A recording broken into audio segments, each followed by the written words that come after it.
ఏ విధానాలని శస్త్రచికిత్సలో ఉపయోగిస్తున్నారు ప్రస్తుతానికి? Endovenous treatments అండి. ఇంతకుముందు అయితే కట్ చేసి పీకేసేవాళ్ళం.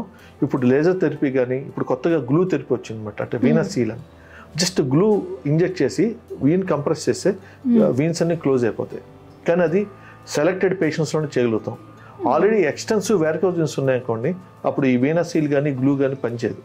ఎక్స్టెన్సివ్గా ఉంటే మేము లేజర్ థెరపీ చేసి 3 ప్రొసీజర్స్ చేస్తాను నేనైతే. హుక్ ఫ్లిబెక్టమీ అని ఉంటుంది, చిన్న కట్స్ ఇచ్చి దాంతో నుంచి వీన్స్ అన్ని తీసేస్తాం. తర్వాత ఫోమ్ స్క్లిరోథెరపీ అని ఒక స్పెషల్ కెమికల్ ద్వారా వీన్స్లో ఇంజెక్ట్ చేస్తాం. సో చాలామంది ఇనిషియల్ టేస్ట్లు అయితే కాస్మెటిక్ కోసం వచ్చేవాడు, కొంచెం కనబడుతుంటే అగ్లీగా కనబడుతుంది. యాక్చువల్గా అది ఉండటం వల్ల హార్ట్ మీద ఎఫెక్ట్ పడుతుంది, బీపీ పెరిగిపోతుంది. తర్వాత షుగర్ పేషెంట్స్కి పుండ్లు పడే ఛాన్స్ ఎక్కువ ఉండటం వల్ల పేషెంట్స్లో కూడా అవేర్నెస్ క్రియేట్ చేయడానికి మేము వాస్కులర్ సొసైటీ నుంచి ట్రై చేస్తున్నాం. డిఫరెంట్ మోడల్స్ ఆఫ్ ట్రీట్మెంట్స్ ఉన్నాయని చెప్తున్నాము.